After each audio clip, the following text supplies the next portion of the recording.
Hello everyone, welcome to the channel Statistica hub. तो हम jam MS के syllabus के बारे में देख रहे थे कि सिलेबस में कहाँ पे क्या पढ़ना होता है। तो इस वाले वीडियो में हम देखेंगे कि इन्फ्लुएंस वाले पार्ट में हमें क्या पढ़ना होता है।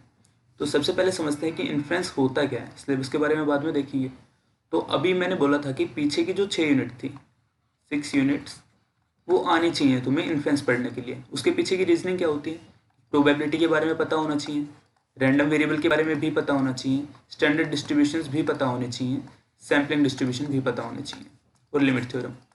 सो बेसिकली इन्फ्लुएंस का एक रफ आइडिया क्या होता है कि हमारे पास एक पॉपुलेशन थी, हमें इस पॉपुलेशन के बारे में इन्फ्लुएंस और we can say some ideas, ठीक है, इस पॉपुलेशन के बारे में कुछ सजेशंस और आइडियाज़ कुछ निकालने होते हैं, इन्फ्लुएंसेस निकालने होते हैं यूजिंग सम सैम्पल। ठीक है, तो एक सैंपल की हम स्टडी करते हैं इस पॉपुलेशन के लिए, इसको हम इन्फ्लुएंस बोलते हैं। इस सैंपल का यूज़ करते हैं पॉपुलेशन के बारे में इन्फ्लुएंस निकालना। ठीक है, तो उसके लिए तुम्हें सैम्पलिंग डिस्ट्रीब्यूशन की नॉलेज होनी चाहिए, रैंडम वेरिएबल की नॉलेज होनी चाहिए, प्रोबेबिलिटी, स्टैंडर्ड डिस्ट्रीब्यूशन इनके बारे में पता होना चाहिए। तो इन्फ्लुएंस पढ़ने से पहले तुम्हारी ये 6 यूनिट काफ़ी स्ट्रॉन्ग होनी चाहिए, सो दैट इनको समझने में टाइम नहीं लगे। ये काफ़ी ईजी पार्ट है। ठीक है, अब इन्फ्लुएंस को मेजरली दो टॉपिक में डिवाइड किया गया है। एक है एस्टिमेशन, एक है टेस्टिंग। ठीक है, एस्टिमेशन का मतलब क्या हो गया? अगर सिंपल वर्ड में देखें तो एस्टिमेशन का मतलब हमें किसी चीज़ को एस्टिमेट करना है। ठीक है, जैसे कि मैं एक क्लास ले लेता हूँ, एक क्लास में काफ़ी बच्चे हैं, लाइक 20 बच्चे हैं। मैं बोल रहा हूँ कि इनकी एवरेज हाइट क्या है। कि नॉर्मली अगर कोई बंदा मेरे से पूछता है कि इस क्लास के बच्चों की हाइट क्या है, तो मैं क्या करूँगा, उस 20 बच्चे हैं उनमें से 5 का सैंपल उठाया कि हाँ 5 बच्चे उठाए, मैंने उनकी हाइट देख ली कि इनकी हाइट थी 5'6", 5'7", 5'8" कुछ थी, 5'8" ले लेते हैं अगर बॉयज़ की क्लास थी तो। ठीक है, तो अगर मेरे पास 5'8" हाइट थी, तो मैं बोल दूंगा कि इस क्लास के बच्चों की हाइट 5'8" थी। तो ये हो गया एस्टिमेशन। ठीक है, कि हम किसी सैंपल का यूज करते हुए एक प्रॉपर्टी, एक पॉपुलेशन के बारे में एस्टिमेट कर रहे हैं।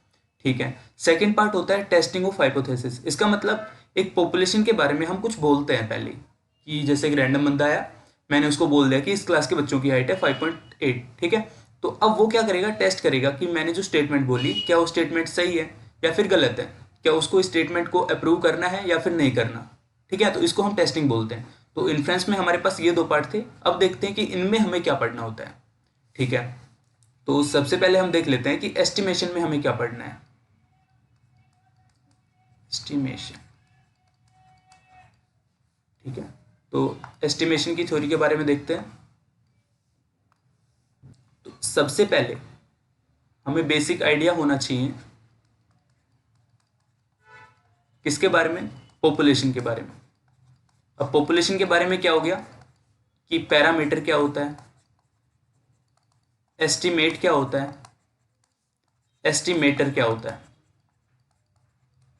ठीक है, ये आइडिया होना चाहिए। इसके बाद हम आगे चलेंगे जो प्रॉपर्टीज वगैरह है। तो हम एस्टिमेटर के बारे में पता करेंगे कि एस्टिमेटर क्या होता है। उसके बाद तुम्हें पढ़ना होता है एस्टिमेटर की प्रॉपर्टीज, एस्टिमेटर प्रॉपर्टीज। ठीक है, अब इसकी कौन सी प्रॉपर्टी होती है, क्या क्या होती है? तो सबसे पहले अनबायसनेस पढ़नी होती है। ठीक है, कंसिस्टेंसी पढ़नी होती है, एफिशिएंसी पढ़नी होती है। तो ये प्रॉपर्टीज हमें पढ़नी होती है। इसके बाद अगर हम आगे चलें सिलेबस के ऊपर ही, तो देखो एस्टिमेशन काफ़ी इंपॉर्टेंट टॉपिक है, यहाँ से काफ़ी मार्क्स का आता है। ठीक है, अगर हम एस्टिमेशन की बात करते हैं, मतलब इन्फ्लुएंस की बात करते हैं, तो अगर हम इन्फ्लुएंस की बात कर रहे होते हैं तो इन्फ्लुएंस नियरली 20 से 25 मार्क्स का आता है। तो ये काफ़ी इंपॉर्टेंट हो गया। अब थिंग इज, इन्फ्लुएंस के लिए तुम्हें पीछे वाले यूनिट में आनी चाहिए। तो मैं बोल सकता हूँ कि पूरा स्टेट से कंबाइंड फॉर्म में आता है। हम इसको सेपरेट कर भी सकते हैं, नहीं भी, कुछ बंदे कर लेते हैं, कुछ नहीं कर पाते कि नहीं भाई मेरे को नहीं करना, क्योंकि इसमें पीछे वाली चीज़ भी यूज़ हो रही है। ठीक है, तो स्टेट्स को एज ए होल तुम्हें पढ़ना होगा। मैथ्स में तुम सेपरेट कर सकते हो, लाइक रियल का क्वेश्चन रियल वाले कॉन्सेप्ट से ही सोल्व होगा। ठीक है, लीनियर का लीनियर से ही सोल्व होगा, ऐसे ही कैलकुलस के कैलकुलस में ही सोल्व होंगे। लेकिन अगर हम स्टैट्स की बात करें तो यहाँ पे सब चीज़ें इंटरलिंक्ड है। ठीक है, अगर एस्टिमेशन वाली पार्ट पे आते हैं हम, तो पीछे वाली यूनिट आनी चाहिए। दैट मीन्स स्टैट्स को हम कंबाइंड फॉर्म में पढ़ते हैं। ठीक है, लेकिन उसको एक सेपरेट फॉर्म कर दिया कि हाँ स्टार्टिंग की 6 यूनिट ईजी पार्ट है, उनको हम समझेंगे, उसके बाद उनकी एप्लीकेशन एस्टिमेशन में। ठीक है, तो कुछ ऐसा था। तो इसमें मैं सिलेबस के बारे में बता रहा था कि अनबायसनेस पढ़ेंगे सबसे पहले, कंसिस्टेंसी पढ़ेंगे, फिर एफिशिएंसी पढ़ेंगे। उसके बाद अगर हम आते हैं तो हमारे पास होता है एक सफिशियंसी। तो सफिशियंसी के बारे में पढ़ेंगे। इसके बाद कंटिन्यूएशन में अपने पास होता है factorisation theorem.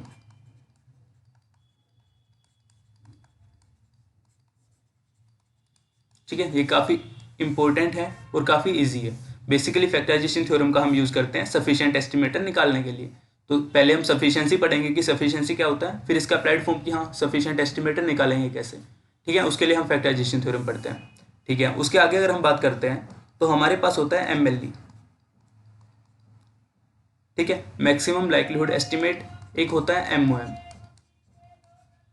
Method of moment.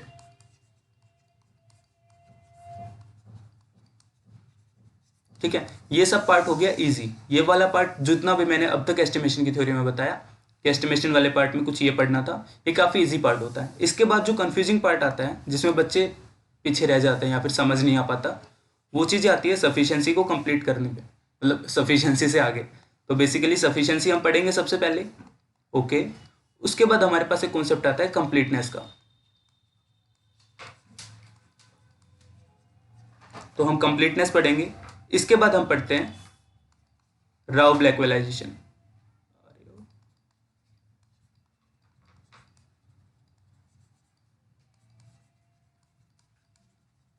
ठीक है, ये काफ़ी इंपॉर्टेंट है, इसका यूज होगा काफ़ी ज़्यादा बार। ठीक है, अलोंग विद दैट हम पढ़ते हैं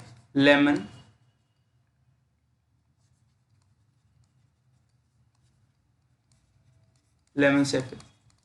ठीक है, तो बेसिकली सफिशिएंट और कंप्लीट पढ़ने के बाद हमारे पास एप्लीकेशन आता है राव ब्लैकवेलाइजेशन थ्योरम और लेमन सेफे का। ठीक है, इनको भी पढ़ेंगे, काफ़ी इंपॉर्टेंट है। तो इसको स्टार करके भी लिख सकते हैं कि काफ़ी इंपॉर्टेंट है। ठीक है, इसके बाद हमारे पास क्या आता है, इसके बाद इन दोनों की एप्लीकेशन बेसिकली कंप्लीटनेस, सफिशिएंसी और राव ब्लैकवेलाइजेशन, इन सबको कंबाइन करते हुए हमारे पास एक क्वेश्चन बनता है मिनिमम वेरिएंस अनबायस्ड एस्टिमेटर का। इसके बारे में पढ़ना होता है। ये वाला क्वेश्चन हर बार आता है, फिक्स है। ये क्वेश्चन हमेशा आएगा जब भी पेपर होता है, तो हमेशा MVU के बारे में पूछता है, ये कैसे सोल्व करते हैं हम। इनके लिए हमें इनकी यूज़ होती है कि राव ब्लैकवेलाइजेशन थ्योरम आनी चाहिए, लेमन शेफे आना चाहिए, सफिशिएंट और कंप्लीटनेस के बारे में पता होना चाहिए। ठीक है, इसके बाद अगर हम आगे चलते हैं तो हमारे पास एस्टिमेशन थ्योरी के अंदर ही एक होता है CR इनइक्वालिटी। तो CR इनइक्वालिटी के बारे में पढ़ना होता है, इसकी स्टेटमेंट पढ़नी होती है। ये बिल्कुल बेसिक चीज़ होती है, इसकी स्टेटमेंट अगर तुम्हें याद है तो काफ़ी हेल्पफुल रहता है। इसका जैम में तो रेयरली यूज़ होता है, लेकिन DU में तो काफ़ी बार हो जाता है। DU पॉइंट ऑफ व्यू से इंपॉर्टेंट है, इसको स्टार करके लिख सकते हैं अगर कोई DU के लिए प्रिपेयर कर रहा है तो।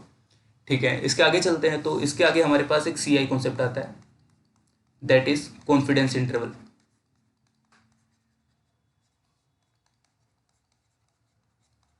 तो हमें कॉन्फिडेंस इंटरवल पढ़ना होता है। अभी देखो, यहां तक के पॉइंट जो थे वो थे पॉइंट एस्टिमेशन, ये आ गया इंटरवल एस्टिमेशन।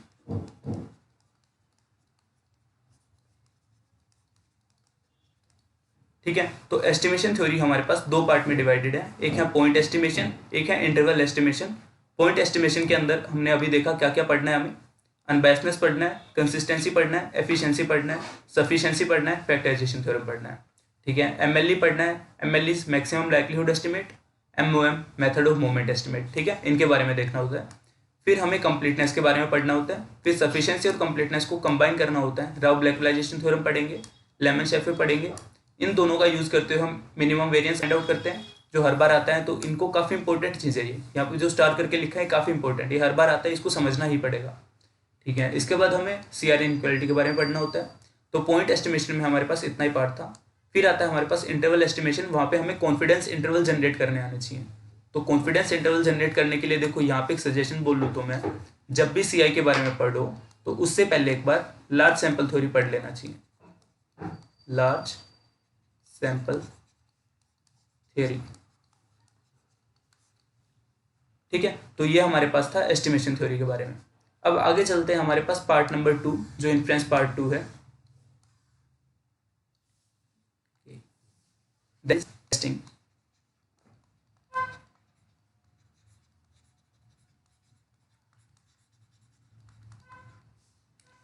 ठीक है, तो टेस्टिंग ऑफ हाइपोथेसिस के ऊपर अगर हम बात करें तो ये क्या होता है, तो अभी हमने क्या देखा कि हमने कोई पॉपुलेशन थी जिसके कुछ पैरामीटर्स थे। ये क्या होते हैं, जब बुक से पढ़ोगे तब समझ में आएगा, बाकी वीडियोस में डाल रखा है, वहाँ से भी पढ़ सकते हो। ठीक है, तो हमारे पास एक पॉपुलेशन थी। ठीक है, इस पॉपुलेशन का पैरामीटर था थीटा। हमने इस थीटा को एस्टिमेट किया सम थीटा हैट बाय सम एस्टिमेटेड टी। ठीक है, इस टी का यूज़ करते हुए हमने इसको एस्टिमेट किया, थीटा हैट निकाल दिया। सो थिंग इज, टेस्टिंग में क्या करेंगे, हम इस स्टेटमेंट की वेरिफिकेशन चेक करेंगे।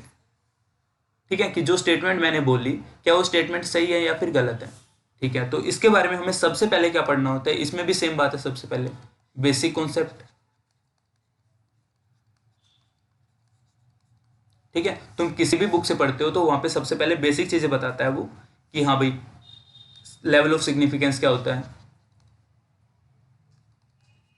ठीक है, अल्फा क्या होता है, बीटा क्या होता है, these are type 1 type 2 error. ठीक है, तो सबसे पहले तुम्हें यही सब चीजें पढ़नी होती है। उसके बाद हमारे पास सबसे पहला क्वेश्चन यही होता है, वी कैन से सबसे बेसिक चीज इसके बारे में पता होना चाहिए। उसके बाद हमारे पास यहाँ पे आता है सेकेंड पॉइंट, वो है MPCR, that is most powerful critical region. ठीक है, जब बेसिक में पढ़ रहे हो तो यहाँ पे क्रिटिकल रीजन के बारे में भी पढ़ोगे, अल्फा के बारे में पढ़ोगे, लेवल ऑफ सिग्निफिकेंस के बारे में पढ़ोगे, टाइप 1 टाइप 2 एरर ये पढ़ोगे, पावर पढ़ोगे। ठीक है, तो ये सब पढ़ने के बाद हम आते हैं एमपीसीआर के ऊपर। तो यहाँ से भी एक क्वेश्चन आता है, बेसिक वाला कॉन्सेप्ट यूज होगा, वहां से क्वेश्चन आएगा जो बिल्कुल बेसिक और बिल्कुल इजी होगा, आराम से हो जाता है।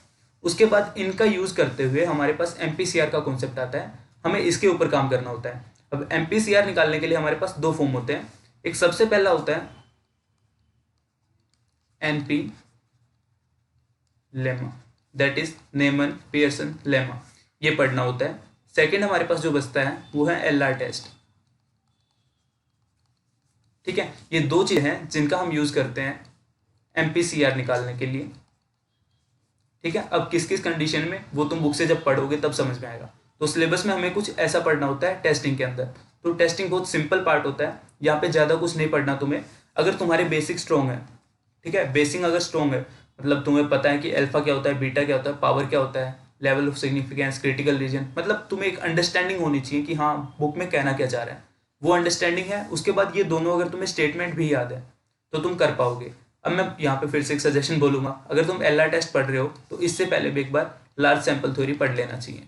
लार्ज सैंपल थ्योरी कहने का मतलब तुम्हारी बुक में कहीं पे भी जहाँ पे टी टेस्ट वगैरह दे रखे हैं, टी टेस्ट का स्क्वायर टेस्टिंग, जहाँ पे भी वो चीज़ें दे रखी हैं वो एक बार पढ़ लो तो ये काफ़ी ईजी हो जाता है। ठीक है, ये जब पढ़ोगे तब समझ में आएगा कि मैं ऐसा क्यों कह रहा हूँ। ठीक है, तो हमारे पास जैम के सिलेबस में इन्फ्लुएंस पार्ट में कुछ ये सिलेबस था जो मैंने अभी डिफाइन किया। ठीक है, तो एस्टिमेशन थ्योरी थी हमारे पास सबसे पहले। तो एस्टिमेशन थ्योरी में कुछ ये था, basic idea, prob estimator, sufficiency, factorization theorem, MLE, MOM, okay, completeness, Rao Blackwellization, CR inequality, minimum variance unbiased estimate. ठीक है, कॉन्फिडेंस इंटरवल। ठीक है, कुछ ये पार्ट था। अब उसके बाद हमारे पास टेस्टिंग आता था। तो टेस्टिंग में हमारे पास क्या था, बेसिक कॉन्सेप्ट वही कि अल्फा बीटा क्या होते हैं, एमपीसीआर फाइंड आउट करने के दो तरीके। ठीक है, तो ये हमारे पास कुछ ऐसा रह गया। अब बात करते हैं कि बुक कौन सी फॉलो करनी है। तो जैसे हर वीडियो में बोल रहा हूँ, तुम कोई भी बुक, लेकिन उस बुक को बहुत प्यार से पढ़ो, उसको कंप्लीटली पढ़ो। ठीक है, तो यहाँ पे बुक सजेशन में अगर मैं लिखना चाहूँ कि कौन सी बुक पढ़नी होती है, तो सबसे पहले अगर तुम्हें बिल्कुल नहीं आता, कुछ भी समझ नहीं आता कि इन्फ्लुएंस में करना क्या है, कहाँ से स्टार्ट होना है, तो सबसे बेसिक बुक जो हमारे पास स्टैट्स में होती है वो एफएमएस होती है। ठीक है, कि तुम्हें अगर बिल्कुल भी समझ नहीं आता, कुछ नहीं आता, तो एफएमएस से स्टार्ट कर सकते हैं। एफएमएस थ्योरी कवर करेंगे, रिमार्क्स कवर करेंगे। ठीक है, उसके बाद एग्जांपल्स कवर करेंगे। ओके, तो फिर उसके बाद हमारे पास जो सेकंड बुक होती है इन्फ्लुएंस के लिए, वो काफ़ी अच्छी बुक है इन्फ्लुएंस के लिए, बाय कैसला। ठीक है, ये भी काफ़ी अच्छी बुक है, तुम इसको भी फॉलो कर सकते हो, ये काफ़ी अच्छी बुक है। ठीक है, उसके बाद थर्ड बुक अगर हम देखें तो टेस्टिंग के लिए तुम फॉलो कर सकते हो ए बुक बाय श्रीवास्तवा। ठीक है, तो हमारे पास स्टैट्स में इन्फ्लुएंस के लिए कुछ ये तीन बुक मैंने लिखी, तुम इनको फॉलो कर सकते हो। इनके अलावा भी बहुत सारी बुक हैं, लेकिन ये हाँ थोड़ी सिंपल बुक है और समझ में भी आती है और काफ़ी अच्छी बुक है। एफएमएस से तुम स्टार्ट कर सकते हो, बेसिक यहाँ से स्ट्रॉन्ग होगा, इसकी थ्योरी, रिमार्क, एग्जाम्पल वगैरह देख सकते हो। उसके बाद इन्फ्लुएंस तुम कैसला से पढ़ सकते हो। टेस्टिंग के लिए हमारे पास श्रीवास्तवा बुक है, ठीक है। इसकी मेरे पास PDF नहीं है, तो इसकी PDF तो मेरे पास है नहीं, तो तुम अमेजोन से मंगा सकते हो, वहाँ पे मिल जाएगी, ठीक है। बाकी इस वीडियो के डिस्क्रिप्शन में मैंने एक लिंक डाल रखा है, वहाँ पे तुम्हें काफ़ी बुक्स मिलेंगी जो मैंने वीडियोज़ में बताई है कि कौन कौन सी बुक तुम्हें फॉलो करनी है। वो सारी बुक्स तुम्हें वहाँ पे उस लिंक में मिल जाएंगी, ठीक है। तो उसको तुम चेकआउट कर सकते हो। तो हमारे पास जैम MS के सिलेबस में कुछ ये पार्ट्स थे जो मैंने पिछले 2 या 3 वीडियो में पूरा एक्सप्लेन किया कि कहाँ से क्या पढ़ना है और कैसे पढ़ना है। आई होप तुम्हारे लिए हेल्पफुल रहने वाले हैं ये वीडियोस, तो अपने फ्रेंड्स में शेयर भी कर सकते हो। So this was all about jam MS syllabus. Thanks a lot.